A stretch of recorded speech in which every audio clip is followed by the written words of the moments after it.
Africa के खिलाफ पहले टेस्ट मुकाबले के तीसरे दिन ही टीम इंडिया को मिली शर्मनाक हार। नमस्कार दोस्तों, स्वागत है आपका एक बार फिर हमारे चैनल में।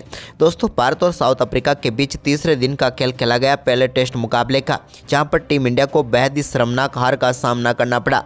तो दोस्तों, हम आपको इस मुकाबले के तीसरे दिन का पूरा हाईलाइट इस वीडियो में बताएंगे, लेकिन दोस्तों उससे पहले आप भी टीम इंडिया की इस बेहद ही शर्मनाक हार के बाद भी टीम इंडिया को सपोर्ट कर रहे हैं और चाहते हैं कि भारतीय टीम अगले मुकाबले में शानदार वापसी करे, तो इस वीडियो को लाइक जरूर कर दें और साथ ही साथ अभी तक चैनल को सब्सक्राइब नहीं किया तो चैनल को सब्सक्राइब करके बेल आइकन जरूर दबा लें।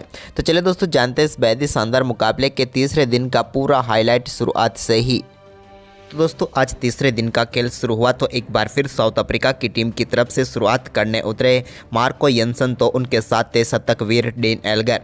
दोनों बल्लेबाजों ने एक बार फिर संभल कर शुरुआत की। हालांकि शुरुआती 30 मिनट में भारतीय गेंदबाज इन बल्लेबाजों के ऊपर हावी जरूर रहे थे, लेकिन इसके बाद यहां पर शानदार बल्लेबाजी करते हुए मार्को यंसन ने 73वें ओवर की चौथी गेंद पर एक शानदार चौका मिड विकेट की तरफ लगाया। तो वहीं पर इसी ओवर की 5वीं गेंद पर भी उनके बल्ले से एक और शानदार चौका निकला और बैक टू बैक 2 चौके प्रसिद्ध कृष्णा के लगाकर सारा प्रेशर को उन्होंने रिलीज कर दिया।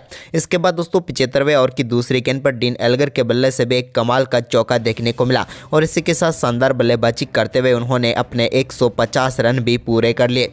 कमाल की बल्लेबाजी रही डीन एल्गर की, लेकिन दोस्तों 150 रन बनाने के बाद भी उनका बल्ला चलता रहा और उनके बल्ले से एक और शानदार चौका यहां पर कट शॉट के जरिए देखने को मिला, जहां पर भाग्यशाली जरूर रहे एल्गर, लेकिन उन्हें एक और शानदार चौका मिला। इसके बाद दोस्तों शानदार बल्लेबाजी करते हुए मार्को यंसन ने भी कमाल का शॉट खेला और गेंद को एक बार फिर बाउंड्री लाइन के पार भेजा और शार्दुल ठाकुर की गेंद पर शानदार चौका उन्होंने भी जड़ दिया। तो वहीं पर इसके बाद दोस्तों एल्गर और दोनों बल्लेबाजों के बीच शानदार 50 रनों की पार्टनरशिप भी पूरी हो गई और भारतीय टीम पहले घंटे में कोई भी सफलता प्राप्त नहीं कर पाई। वहीं पर इसके बाद डीन एल्गर के बल्ले से एक और शानदार चौका शार्दुल ठाकुर की गेंद पर देखने को मिला, जहां पर उन्होंने कमाल का शॉट खेलते हुए कवर ड्राइव के जरिए चौका जड़ दिया।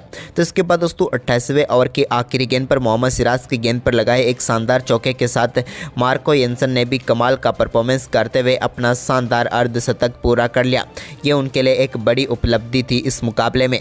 तो वहीं पर इसके दोस्तों एल्गर ने एक बार फिर शानदार बल्लेबाजी करते हुए 89वें ओवर की पहली गेंद पर एक शानदार चौका शार्दुल ठाकुर की गेंद पर जड़ दिया।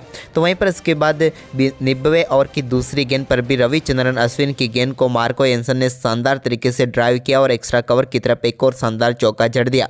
इस चौके के साथ ही दोनों बल्लेबाजों के बीच शानदार 169 गेंदों पर 100 रनों की पार्टनरशिप पूरी हो गई। इसके बाद दोस्तों यहां पर शानदार तरीके से 93वें ओवर की चौथी गेंद पर एल्गर ने एक और शानदार चौका लगाया यहां पर शार्दुल ठाकुर की गेंद पर। यह भी एक कमाल का शॉट था, लेकिन इसके बाद 95वें ओवर की 5वीं गेंद पर टीम इंडिया को आज के दिन की पहली सफलता मिली, जब एल्गर के ग्लव्स पर लगकर गेंद सीधे विकेट कीपर केएल राहुल के हाथों पर चली गई और भारतीय टीम को शार्दुल ठाकुर ने सफलता दिला दी।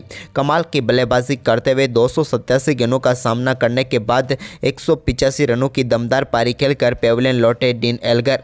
कमाल की बल्लेबाजी रही इनकी, लेकिन इनके आउट होने के बाद नए बल्लेबाज क्रीज पर उतरे कोएटजे ने तो आते ही कमाल की बल्लेबाजी करते हुए रविचंद्रन अश्विन की गेंद पर एक शानदार चौके के साथ अपनी पारी का शानदार आगाज किया। तो इसके बाद दोस्तों यहां पर 97वें ओवर डालवे वाले शार्दुल ठाकुर की गेंद पर भी ग्रेलेट कोएटजे ने एक कमाल का चौका नटराजन शॉट खेलते हुए खेला और गेंद को 4 रनों के लिए बाउंड्री लाइन के पार भेज दिया। तो इसके बाद इसी ओवर की 5वीं गेंद पर मार्को यंसन के बल्ले से भी डीप बैकवर्ड्स करले की तरफ एक और कमाल का छक्का देखने को मिला, जहां पर गेंद को उन्होंने सीधे स्टैंड में डिपॉजिट कर दिया। तो इसके बाद टीम इंडिया की तरफ से प्रसिद्ध कृष्णा ओवर डालने आए 98वां, तो उनकी दूसरी गेंद पर शानदार परफॉर्मेंस करते हुए कोएटजे ने एक कमाल का छक्का जड़ दिया और गेंद को उन्होंने शानदार तरीके से लॉन्ग ऑन के ऊपर से बाउंड्री लाइन के पार भेज दिया। लेकिन इसके बाद 100वें ओवर की पहली गेंद पर रविचंद्रन अश्विन ने ग्रेलेट कोएटजे को यहां पर सिराज के हाथों कैच करवा कर पेविलियन भेजा और भारतीय टीम को एक और सफलता दिला दी। ग्रेलेट कोएटजे की हम बात करें तो 18 गेंदों पर 19 रन बनाकर वो पेविलियन लौटे। लेकिन इसके बाद दोस्तों आज के दिन के पहले सत्र का खेल समाप्त हुआ। तो इस पहले सत्र में साउथ अफ्रीका ने शानदार परफॉर्मेंस किया और उन्होंने इस पूरे सत्र में 34 ओवर में 136 रन बनाए और 2 विकेट गंवाए। यह सत्र भी पूरी तरीके से साउथ अफ्रीका के नाम रहा, लेकिन फिलहाल मार्को यंसन बेहतर, तो वहीं पर कंगिसो रबाडा 1 रन बनाकर क्रीज पर मौजूद हैं। तो वहीं पर इसके बाद दोस्तों आज के दूसरे सत्र में वहीं पर दोस्तों दूसरे सत्र में जब एक बार फिर दोनों टीमें उतरी तो यहां पर 101वें ओवर की 5वीं गेंद पर जसप्रीत बुमराह ने बोल्ड करके पेविलियन भेजा कांगिसो रबाडा को और भारतीय टीम को 8वीं सफलता दिला दी जसप्रीत बुमराह ने। हम बात करें कांगिसो रबाडा की तो उन्होंने 9 गेंदों का सामना किया और सिर्फ 1 रन बनाकर पेविलियन लौटे। तो वहीं पर इसके बाद दोस्तों मार्को एंसन ने एक और कमाल का शॉट जसप्रीत बुमराह की गेंद पर खेला सामने की तरफ, जब उन्होंने शानदार चौका जड़ा और इस चौके के साथ ही वो अपने स्कोर को 80 रनों के पार लेकर गए। लेकिन इसके बाद दोस्तों 109वें ओवर की चौथी गेंद पर जसप्रीत बुमराह ने ही नांद्रे बर्गर को बोल्ड करके पेविलियन भेजा और साउथ अफ्रीका की टीम का 9वां विकेट चटका लिया। वहीं पर इसके बाद दोस्तों साउथ अफ्रीका के कप्तान तेम्बा बाउमा फिट नहीं थे तो वो बल्लेबाजी करने नहीं आए, तो यहां पर पूरी साउथ अफ्रीका की टीम 408 रनों पर ऑल आउट हो गई और 163 रनों की बढ़त लेने में कामयाब हुई साउथ अफ्रीका की टीम। वहीं पर दूसरी पारी में भारतीय टीम की तरफ से पारी की शुरुआत करने उतरे रोहित शर्मा और यशस्वी जायसवाल। इस बार तो उम्मीद थी कि ये दोनों टीम को शानदार शुरुआत दिलाएंगे, जिसका आगाज भी हुआ जब दूसरे ओवर की दूसरी गेंद पर नांद्रे बर्गर के एक बेहतरीन चौका कवर की तरफ लगाया यशस्वी जायसवाल ने। लेकिन दोस्तों इसके बाद जब उनसे एक और शानदार परफॉर्मेंस की उम्मीद थी कप्तान रोहित शर्मा से, लेकिन ऐसा नहीं हुआ और तीसरे ओवर की तीसरी गेंद पर कांगिसो रबाडा ने रोहित शर्मा को क्लीन बोल्ड करके पेविलियन भेजा और पहली सफलता दिला दी साउथ अफ्रीका की टीम को। रोहित शर्मा इस गेंद को बिल्कुल भी समझ नहीं पाए और कांगिसो रबाडा ने उनकी गिल्लियां उड़ा दी। उन्होंने 8 गेंदों का सामना किया और इस मुकाबले में वो अपना खाता भी नहीं खोल पाए। इसके बाद दोस्तों यहाँ पर कांगिसो रबाडा ने शानदार गेंदबाजी जारी रखी, लेकिन इसी बीच 5वें ओवर की तीसरी गेंद पर शुभमन गिल ने कांगिसो रबाडा की गेंद पर एक बेहतरीन चौका जड़ दिया और गेंद को बाउंड्री लाइन के पार भेजा मिड विकेट की तरफ। तो वहीं पर इसके बाद इसी ओवर की 5वीं गेंद पर एक और शानदार चौका मिड विकेट की तरफ ही देखने को मिला शुभमन गिल के बल्ले से। यह भी उनके बल्ले से निकला हुआ एक और कमाल का शॉट था। लेकिन इसके बाद दोस्तों 6वें ओवर में शानदार वापसी करवाई टीम की नांद्रे बर्गर ने और यहां पर यशस्वी जायसवाल को विकेट कीपर वेरेना के हाथों कैच कराकर पेविलियन भेज दिया और एक और सफलता यहां पर मिल गई यशस्वी जायसवाल के रूप में साउथ अफ्रीका की टीम को और नांद्रे बर्गर ने उन्हें पेविलियन भेज दिया। यशस्वी ने 18 गेंदों का सामना किया और 5 रन बनाकर पेविलियन लौटे। वहीं पर इसके बाद दोस्तों नए बल्लेबाज विराट कोहली क्रीज पर उतरे, लेकिन इसी बीच 7वें ओवर की पहली गेंद पर एक और शानदार चौका देखने को मिला शुभमन गिल के बल्ले से, जब उन्होंने स्ट्रेट ड्राइव के जरिए गेंद को 4 रनों के लिए बाउंड्री लाइन के पार भेजा। तो वहीं पर इसके बाद नांद्रे बर्गर के ओवर में भी उनके बल्ले से एक और शानदार चौका देखने को मिला। 10वें ओवर की चौथी गेंद पर एक और शानदार चौका शुभमन गिल ने जड़ दिया। तो इसके बाद विराट कोहली ने भी अपना खाता 12वें ओवर की पहली गेंद पर मिड ऑफ की तरफ एक शानदार चौका लगाकर अपनी पारी का शानदार आगाज कर दिया। तो वहीं पर इसके बाद विराट का शानदार परफॉर्मेंस आगे भी जारी रहा और मार्को एंसन के इसी ओवर की चौथी गेंद पर भी उनके बल्ले से एक और शानदार चौका देखने को मिला। इस बार कवर पॉइंट की तरफ विराट कोहली ने कमाल का शॉट खेला और गेंद को बाउंड्री लाइन के पार भेज दिया। तो इसके बाद 13वें ओवर की 5वीं गेंद पर ग्रेलेट कोएजे गेंदबाजी करने आए तो उनकी गेंद पर भी स्क्वायर लेग की तरफ शानदार चौका विराट के बल्ले से देखने को मिला। यह भी एक बेहतरीन शॉट था। लेकिन इसके बाद दोस्तों शुभमन गिल बेहतरीन परफॉर्मेंस कर रहे थे और उनका शानदार परफॉर्मेंस जारी था। लेकिन इसी बीच 14वें ओवर की आखिरी गेंद पर मार्को एंसन ने उनको एक यॉर्कर गेंद पर बोल्ड करके पेविलियन भेजा और एक और सफलता यहां पर दिला दी साउथ अफ्रीका की टीम को। हम बात करें शुभमन गिल की तो 37 गेंदों पर 26 रन बनाकर वो पेविलियन लौटे। तो इसके बाद दोस्तों यहां पर 15वें ओवर की 5वीं गेंद पर ग्रेलेट कोएजे की गेंद पर विराट कोहली ने एक और कमाल का शॉट खेला ड्राइव के जरिए और इस बार उन्होंने गेंद को बाउंड्री लाइन के पार भेज दिया और एक और चौका इनके ओवर में जड़ दिया। तो वहीं पर इसके बाद 16वें ओवर की तीसरी गेंद पर भी मार्को एंसन की गेंद पर शानदार बल्लेबाजी करते हुए श्रेयस अय्यर ने एक फ्लिक शॉट के जरिए डीप स्क्वायर लेग की तरफ एक और शानदार चौका जड़ दिया। ये भी कमाल का शॉट था। लेकिन इसी के साथ चाईकाल का ऐलान भी हो गया और भारतीय टीम ने 16 ओवर में 62 रन बना लिए 3 विकेट के नुकसान पर। लेकिन भारतीय टीम अभी तक इस टेस्ट मुकाबले में एक भी 70 को अपने नाम नहीं कर पाई और तीसरे दिन के चाय के ब्रेक के समय तक भारतीय टीम 101 रन पीछे थी अभी भी। और लेकिन भारत के लिए कोहली और अय्यर क्रीज पर जरूर मौजूद थे।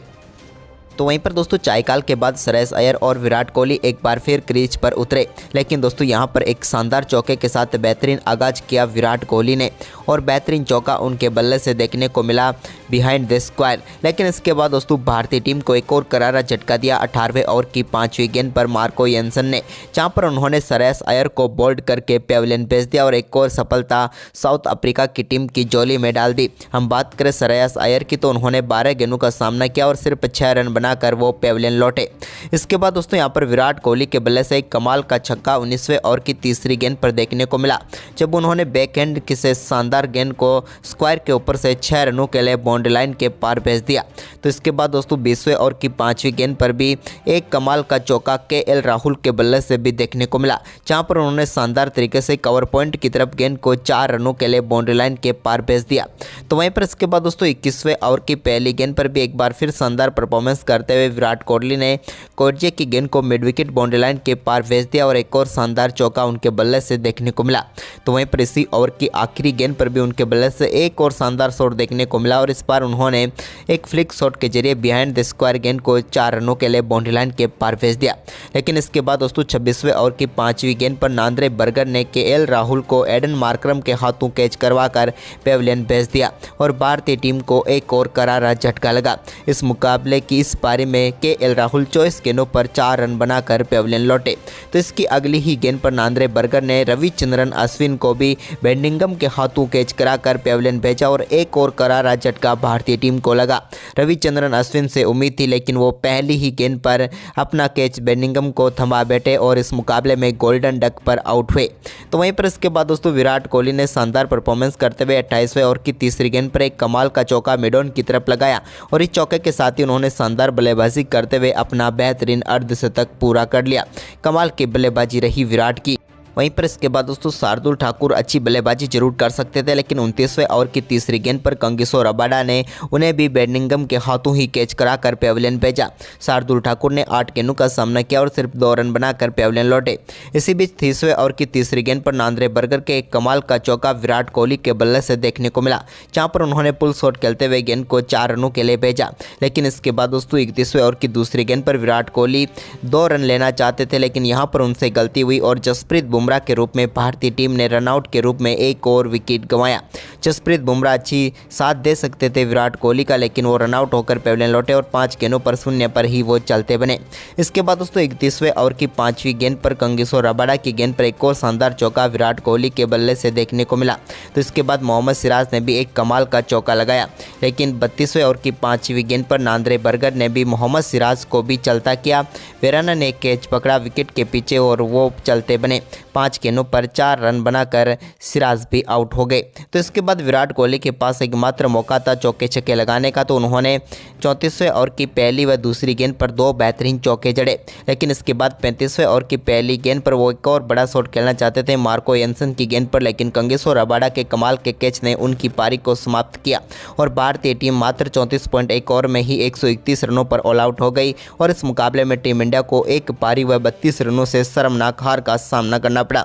तो दोस्तों आपके हिसाब से भारतीय टीम की हार का सबसे बड़ा कारण क्या रहा है, आप हमें कमेंट में जरूर बताएं और इस वीडियो को ज़्यादा से ज़्यादा शेयर जरूर करें। धन्यवाद।